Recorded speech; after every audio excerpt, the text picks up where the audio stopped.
नमस्ते। कहानियाँ दिल की में आपका एक बार फिर से स्वागत है। कुछ चीज़ें हैं जिनसे हम रोज़ लड़ाई करते हैं और अक्सर हार जाते हैं। आज की हमारी कहानी कुछ ऐसे ही किस्से पर है। तो चलिए शुरू करते हैं आज की कहानी, पायल का युद्ध। पायल अय्यर एक 12 साल की सामान्य लड़की थी, सिवाय एक छोटी सी समस्या के। समय उससे नफरत करता था, या कम से कम ऐसा वो मानती थी। हर दिन समय या तो उससे भाग जाता था या उसके खिलाफ साजिश करता था। चाहे वो कितनी भी कोशिश कर ले, वो हमेशा देर से पहुंचती थी, हमेशा भागती भागती और अंतिम क्षण में चीज़ों को पूरा करने के लिए जूझती रहती। उसके माता पिता इसे टाइम मैनेजमेंट की समस्या कहते थे, लेकिन पायल इससे व्यक्तिगत हमला मानती थी। एक सोमवार की सुबह पायल के पास तैयार होने के लिए अपना होमवर्क लेने और नाश्ता करके घर के बाहर निकलने के लिए सिर्फ 12 मिनट थे। और हुआ क्या? उसने अपनी शर्ट उल्टी पहन ली। ब्रश के लिए उसने गलती से अपने पापा की शेविंग क्रीम ले ली और अपना होमवर्क उठाने की जगह गलती से अपनी बहन की सूखे फूलों वाली डायरी ले ली। इसका एहसास उसे तब हुआ जब उसने बड़े आत्मविश्वास से डायरी अपने टीचर कृष्णन की टेबल पर रखी। तब जाके उसे एहसास हुआ इस गलती का। पायल, उन्होंने कहा सूखे फूलों की डायरी को उठाते हुए, ये हिस्ट्री का असाइनमेंट तो नहीं है? क्या आपको यकीन है? थोड़ा पुराना सा ही तो है इसमें सब। पर उसके इस मजाक से मिस्टर कृष्णन प्रभावित नहीं हुए। जब तक मिस्टर कृष्णन ने उसे सतर्क और सावधान और व्यवस्थित रहने का लंबा भाषण पूरा किया, वो अगली क्लास के लिए लेट हो चुकी थी। उसके सारे सहपाठी क्लास से जा चुके थे। अगली कक्षा के लिए भागने की बजाय उसने इत्मीनान से अपना बैग समेटा और निकली। इसका नतीजा, जब तक वो खेल की क्लास के लिए पहुंची, वहां पे एक्सरसाइज खत्म हो चुकी थी और बच्चे अपने खेल के लिए जा रहे थे। लेकिन देर से आने की सजा ये थी कि उसे पूरे पीरियड सिर्फ मैदान में दौड़ लगानी थी। दोपहर के लंच टाइम तक वो पूरी तरह से थक चुकी थी और उसे एहसास हुआ कि दौड़ते समय उसने अपना लंच मनी कहीं गिरा दिया है। उस रात उसकी माँ ने उसे एक बार और जिम्मेदार होने का भाषण दिया। पायल ने फैसला किया कि अब बहुत हो गया, वो समय को हरा कर ही रहेगी, चाहे कुछ भी हो जाए। उसने अपनी एक नोटबुक निकाली और लिखा, सुबह 6:30 बजे उठना, 6:35 तक तैयार होने के लिए शुरू हो जाना, 6:45 पे नाश्ता, 7 बजे तक घर से बाहर निकलना। और गर्व से उसने ये लिस्ट पूरी लगाकर अपने बेड साइड टेबल पर रख दी, ये सोचते हुए कि अब सब कुछ सही होगा।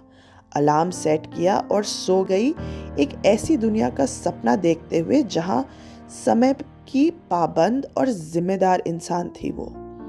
सुबह 6:30 बजे अलार्म बजा और एकदम जोश के साथ प्रिया ने अपने शेड्यूल के लिए हाथ बढ़ाया। गलती से उसका हाथ वहां पे रखे पानी के गिलास से लगा जो उसकी बहन प्रिया की डायरी पर जा गिरा।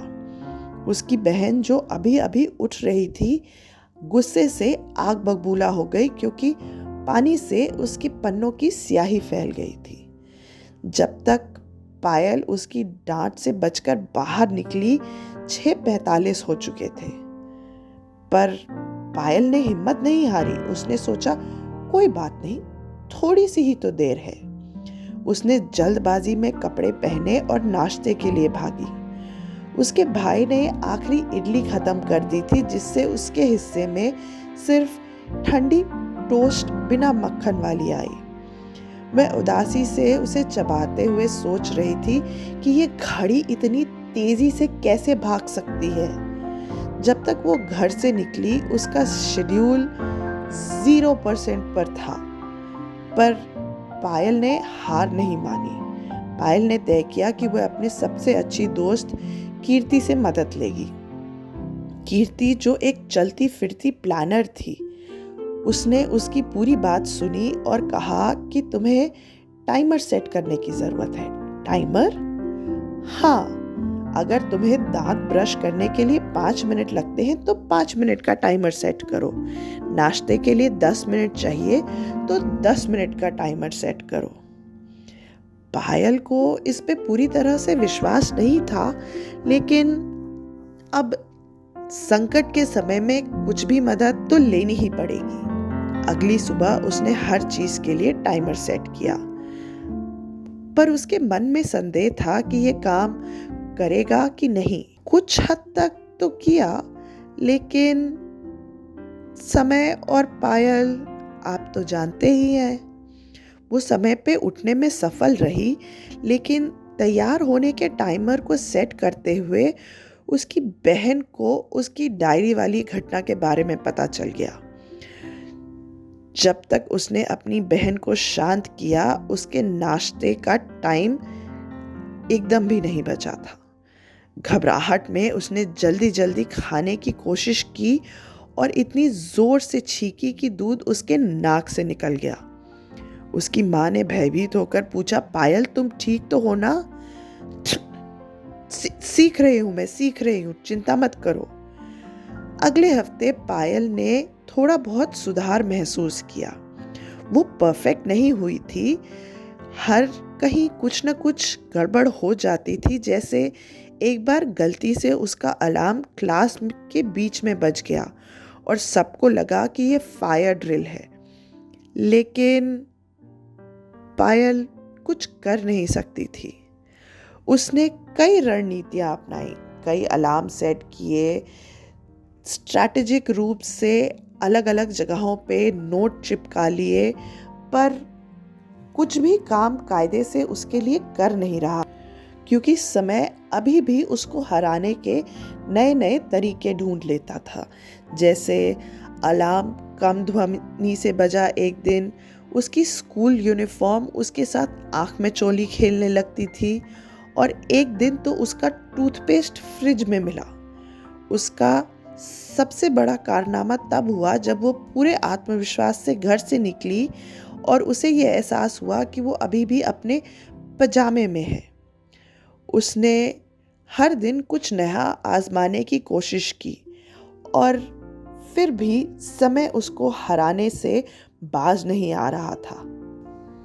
जिस दिन वो घर से जल्दी निकलती, उसे एहसास होता या तो उसने गड़बड़ जूते पहन लिए हैं या कुछ और गड़बड़ हो गई। कभी अगर वो स्कूल टाइम पे पहुंच जाती तो उसे एहसास होता कि वो होमवर्क घर पर ही भूल आई है। कुछ दिन उसे लगता कि वो समय से जीत रही है, और कुछ दिन उसे स्कूल में फिर से दौड़ते भागते बैग लेकर क्लास में लेट पहुंचते हुए पाया जाता। उसकी ये लड़ाई जारी थी।